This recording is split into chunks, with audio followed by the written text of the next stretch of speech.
ensure the ships are safe, there was a requirement for an independent body to assess the vessels. So again, that was one of the reasons for classification. IMO, in the previous presentation, I think Mr. Sajan has explained very well. So it is to coordinate international maritime safety and regulatory procedures. IMO does not have much of operational role.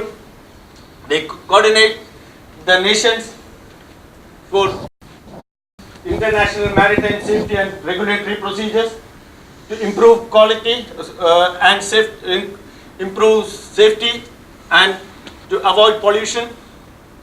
That is one of the aim. United Nations Body for Maritime Affairs. IMO is United Nations Body for Maritime Affairs. 156 IMO members created because of the Titanic disaster in 1912. As an independent self-regulating body, a classification society has no commercial interest related to ship design, shipbuilding, ship ownership, ship operation, ship management, ship maintenance or ship repairs, insurance or chartering. They are totally independent bodies. GNB is a world-leading classification society established in 1864. 15.4% of the world fleet to class, 19% of ships ordered in 2007, 70% of maritime fuel testing market, authorized by 130 national maritime authorities, continuous high performance in port state control worldwide. So, I think when we are discussing some of the major accidents, in general, why we need to discuss is we need to know how important the job we are doing. So after an accident there will be lot of reasons for that accident, but here we will be discussing only the main important reasons what we need to know or we need to know in our day-to-day job. This happened in December 2000. This was one of the world's worst tanker disasters. There was lot of oil spill in the French coast. Oil-stricken birds were seen flying on after this accident because of lot of oil spillage. Lot of oil spilled into the sea. The reason for this accident, one of the reasons for this accident was some repair done on the watertight boundaries, well repaired. This was not carried out properly, which failed later on, and the ship lost the stability. Lazia, this happened in 1999 in the Italian port. She was carrying iron ore at the time of accident, and this accident, the reason for this accident is because of not following the procedures. The blasting procedure for this vessel was not followed at this time, which led to the cracking of this from the midship section. Again, Eurobulka, August 2000. She was a cement carrier. Again, due to procedural problems, this happened in the Greek port. Any guess? This is not a photograph, it's a picture drawn. Yes, most of you may be knowing. This is Titanic in April 1912. She was the then biggest passenger steamer ship. Sunk on her maiden voyage. 1,517 valuable lives lost. The reason for this accident, the Titanic was not designed for low temperature application. The hull of the material used in the hull was not designed for low temperature applications.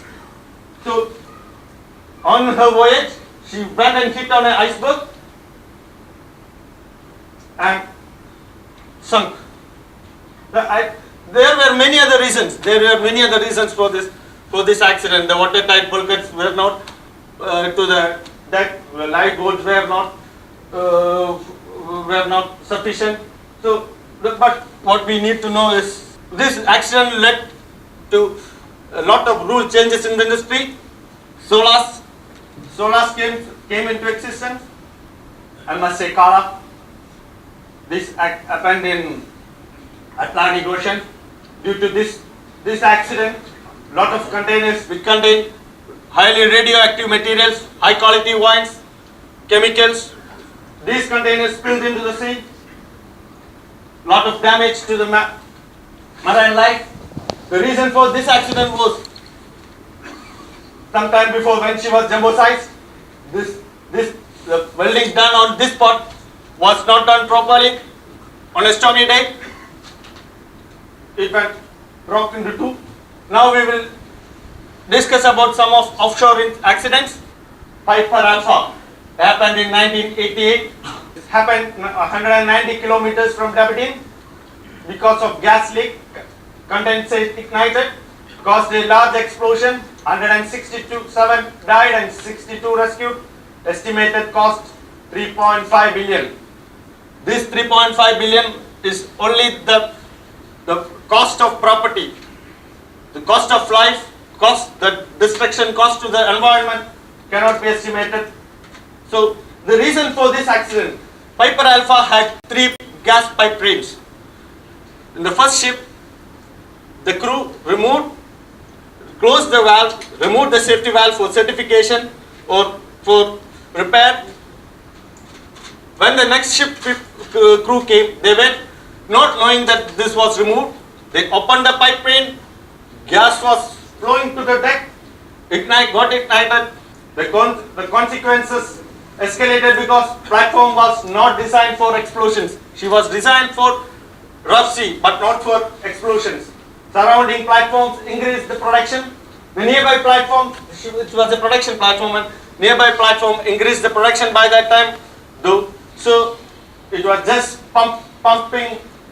The platform was feeding the fire.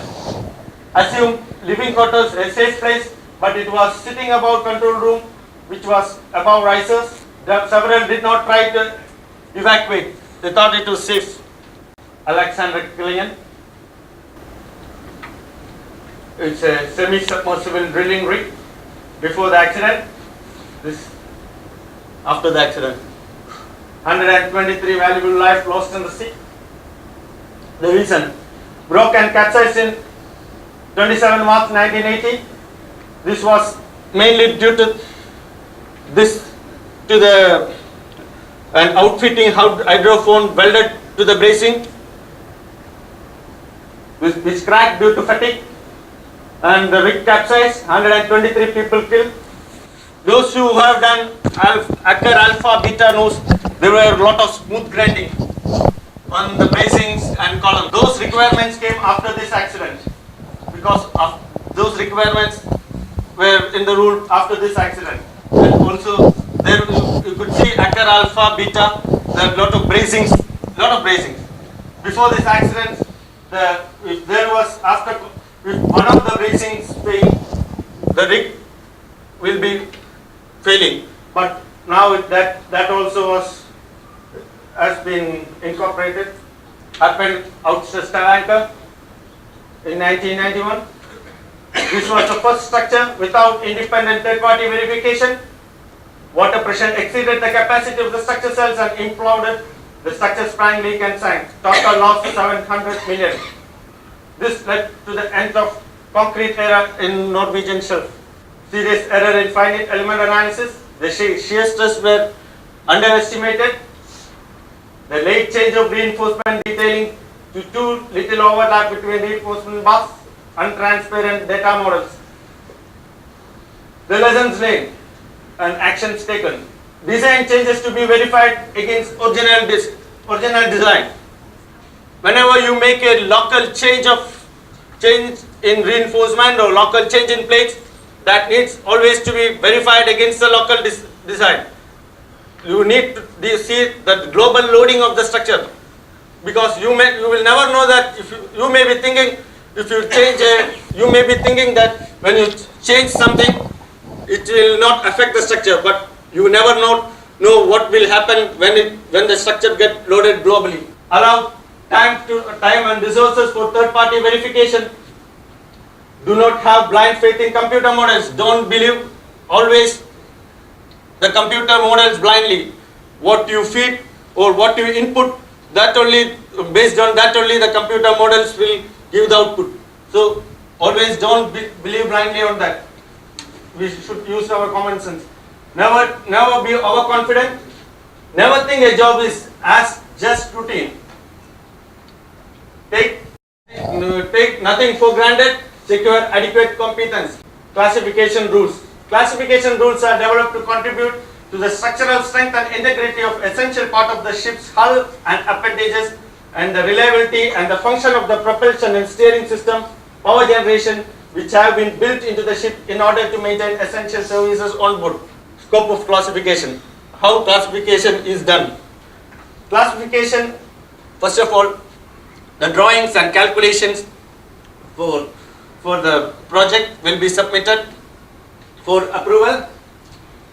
After approval, the surveyors will be available in the construction site. He will verify whether it is built as per the drawing or as per the specification and as per the rules. So after that, upon satisfactory completion, the surveyor will issue or the class society will issue a certificate. Later on, the owner should submit, or owner must submit the vessel on a periodic basis for surveys when she is in operation. To summarize, design approval, construction survey, certification, operational follow-up. With all these activities, experience feedback will be applied. Different steps of new building site supervision from a class society point to site. After receipt of class request, formalize the project files, identifications of scope of work, rules, agree on scope of work and schedule and see, organize and plan the project. Then comes the qualification of personnel and process, welders, NDT operators, welding procedures, qualification, quality system and assessment and approval, coordination of, then comes monitoring of approval, coordination of approval work. This will be done in different place, maybe in head office. So coordination of approval work by the local surveyor. If there is some local approval, that should be coordinated, that should be carried out. Approval status follow from, there will be a lot of approval comments coming up, that needs to be followed up. Survey at yard, in general, scope of work, procedures, acceptance criteria. This, I think you may be knowing, most of you may be knowing what is the activities. Survey planning, type of survey, like street tiles. Then completion and delivery to ship in operation. Final status, approval, inspection, testing, collection of certificates, verification and stamping of as carried out drawings, preparation of interim and other certificates to yard and owners, reporting. Very big activity. Class certificates are based on many other certificates like material certificate, component certificates, system approval certificate like ISO 9000, system approval certificate. Then comes the class certificate. Stakeholders in maritime, shareholder, insurance, charter, port state, flag state, finance, employees, shipbuilder, suppliers, and the class society. Class society will have relation with builder, supplier, owner, flag state. Otherwise, owner will be having relations with all other parties. It's a chain of responsibility. Chain of responsibility of all these people involved. Line of communication. Initially, during new building projects, normally the new building yard and the class society will have an agreement. Owner will have only a working relationship. When the ship is in operation, the owner and the class society will have agreements. Verification requirements. That's to show you the class is having their requirements, flag is having their own requirements, owner and operator, they too have requirements. Don't think that after class inspection everything is finished. Other parties are there. Class rules and statutory regulations. Part of the statutory regulations will be delegated, may be delegated to the class. Problem is not lack of rules. but compliance.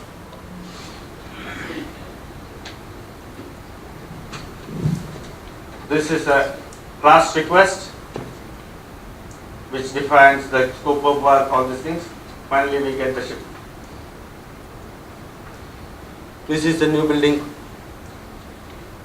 class certificate issued after the new building.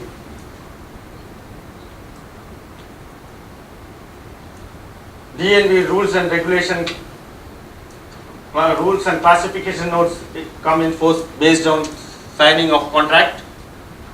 The national, international regulations and interpretation will be coming in force after the, based on the key laying date. Other regulations to be unambiguously refined. That's all. Thank you for your attention.